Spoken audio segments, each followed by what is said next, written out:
drug is a chemical that when taken can have an impact on your body. There are different types of drugs. There are what we call prescription drugs. These ones are prescribed just from that word. Say if I go to the hospital, I'm not feeling well, I go to the hospital, I sit with the doctor, I tell my story, he sends me to the lab, I run some tests run on me. At the end of the day, I go back with the result, and whatever he has found wrong with me, he will give me a sheet that take to the pharmacy.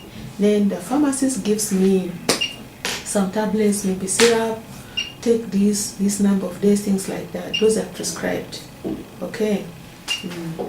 But then some of the prescription drugs can also be used for the wrong reason. Now, what I'm just describing right now is I'm not feeling well, I go to the hospital, I'm given some medicine for a reason, not so. Yeah, I'm supposed to use this to get okay. Okay? Then there are also drugs called illicit drugs. Illicit drugs are drugs which have been classified by the government. These ones are not acceptable. They are actually illegal. Okay? Then there are many drugs that fall in that bracket also. So any drug can be abused. What is there for abuse? You remember my story. I'm not feeling well, I go to the doctor, I'm given some medicine to take to feel okay.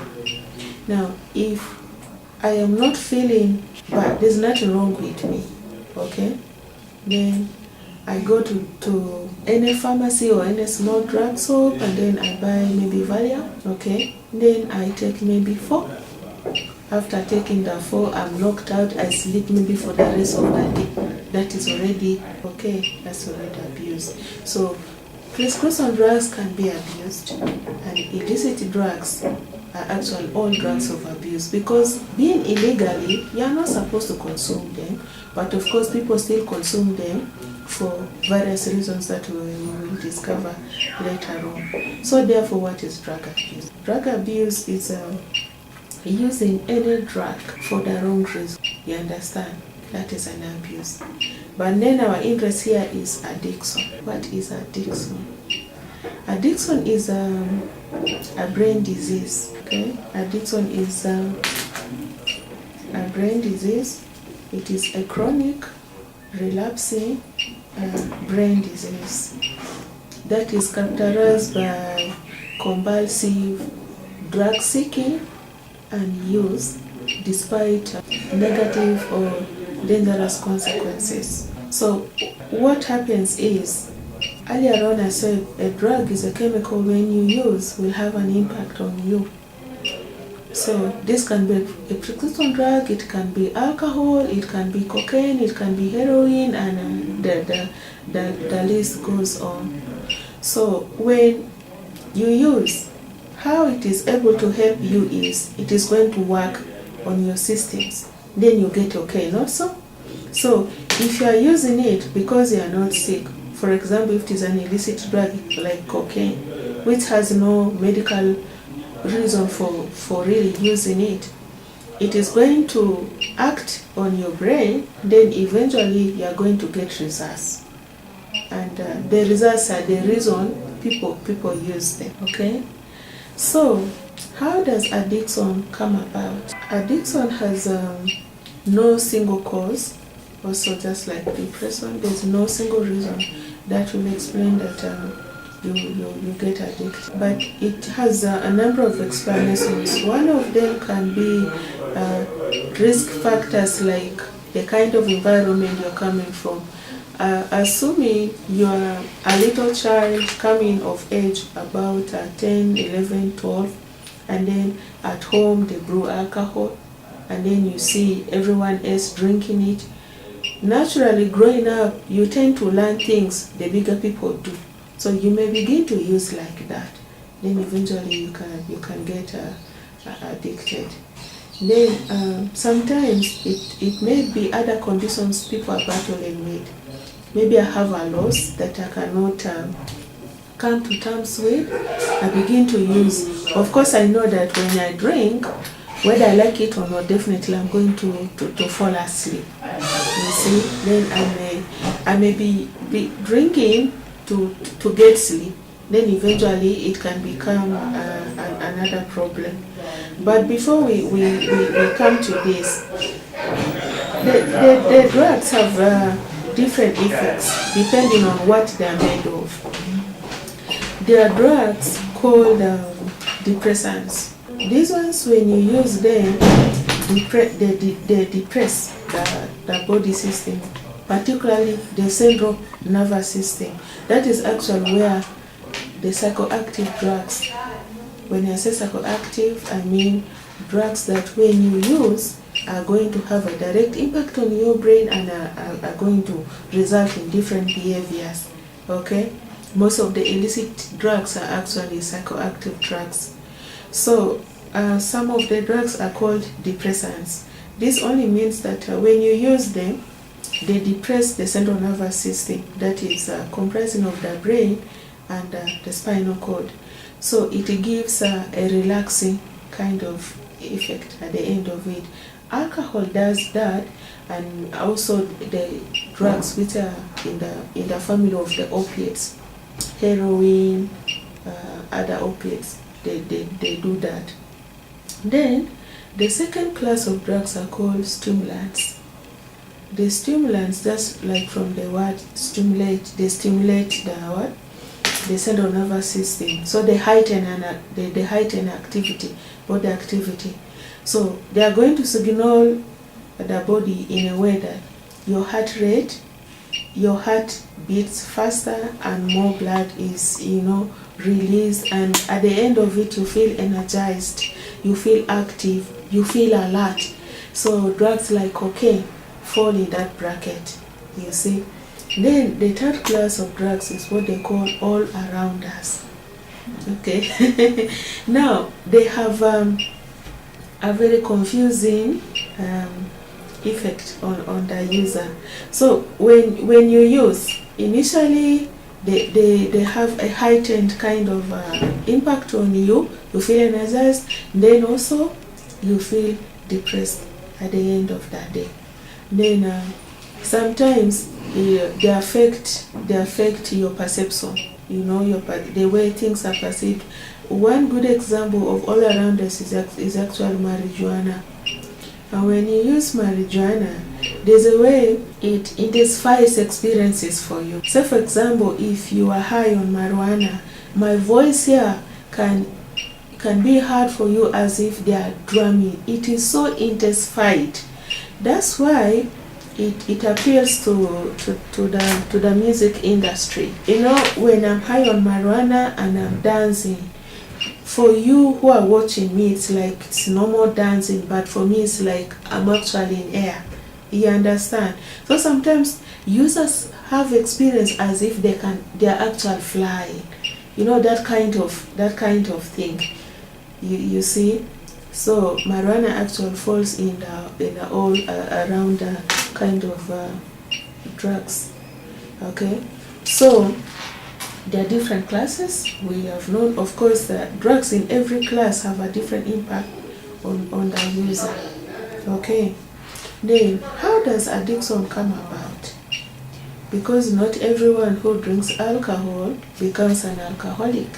Actually, research shows that it is only maybe 1 out of 10 who can eventually become addicted. So different factors make someone vulnerable. I mentioned that earlier childhood experiences and the kind of peers you relate with. When you're a teenager, the influence on friends is more important than family, and of course you want to belong, to this group of 5 or 6. So if they are drinking alcohol, you may be forced to learn just to feel accepted in this group, So you may introduce it like that because of the influence. But maybe you have other different factors compared to your other friends, Maybe in your line of family, there are probably people whose drinking also had gone excessive, So maybe you have that kind of gene. You may not be aware. So you introduce it just like your friends, and then eventually yours goes into addiction. Then other people remain using it normally. Normally, I mean, I will choose to, I want to have a bottle of beer, I can choose. Not so. Maybe it is Saturday, I'm home, I've done the rest of the activities of the day. Maybe I can get myself one or two.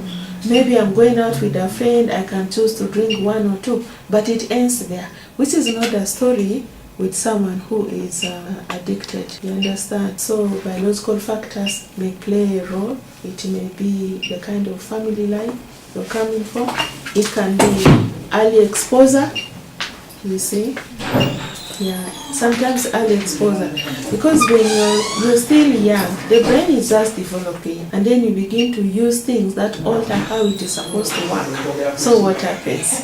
So definitely there are going to be changes in the structure of your brain, which can lead to what? To addiction. You do not just use one day and get addicted. Addiction is a process. The first step is actually introducing the substance to your body. Whether it is cocaine or whatever, there's always a first use, not so? So when you use it for the first time, for example, let's talk about alcohol. When you use it for the first time, you may get high, some people throw out experience, but that bad experience does not start as the first thing. First you get high and feel nice, not so? Talk easily to your friends and you are really on top of the world. No same, because all these drugs actually remove inhibition. That's why a drunk person can stand by the roadside and urinate. Even, you're laughing and it's normal. You understand? So when they're high, you don't actually look at this is the do and this is the don't. You understand? You do whatever you please. That's actually one thing that makes drug use attractive to young people. Young people are daring. They want to do things that prove to others, you are the man. So when you use and you found that you did these things that your friends keep talking about, it can make it an attractive thing to repeat. You understand? So of course there's the first use. Then if you continue to use, first of all, when you first use it for the first time, this is a foreigner in the body. But if you continue to use it, the body is forced to adapt to it. For example, if you come to a home for the first time, they may need to create a room for you and things like that. But as time goes, you now have a definite place where you sleep, not so? So you are accommodated now, you fit into the system. So our body treats drugs the same way. Initially you're a foreigner, but if you continue to use, the body now is forced to adapt to this foreigner, to live with it.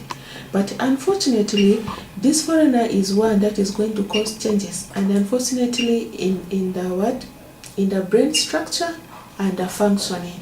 So at the end of the day, with the extended use, these changes now become permanent. That's why it is a chronic relapsing disease, you see. So your body will now look at the presence of this substance as a normal thing. That's why leaving the drinking or the drug use sometimes gets very complicated, because your body is now used to having this thing in it to feel normal. And if you have not used, for example, if you have not drank, you actually feel sick, which are called withdrawal symptoms. Now, some of them are, I don't know if you have ever witnessed people who struggle holding a glass, okay, and also holding a pen. Some actually, it reaches a point where they cannot sign, they can't now sign anymore, because the moment you hold your hand is all over shaking.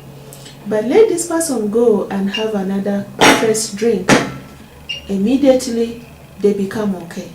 What happens is, now that your body looks at the presence of alcohol within it as something normal, the moment the concentration reduces in the bloodstream, you feel sick, which are called the withdrawals. But when you have a fresh drink, it normalizes you, you stabilize. You understand? So when it reaches to those levels, you are no more drinking for fun. You understand? You are now drinking compulsively. And it now reaches a point where you also seek for the drug compulsively. Whether you have money or not, you have to drink. Now when it reaches to those levels, you now begin to have behavior problems. One, maybe absenteeism from work or school, because you have to have a drink in the morning first to stabilize, to get to office. If you have not drunk, you are not going to feel normal. Therefore, having a drink first takes priority now, checking in office. You understand? Now, sometimes now,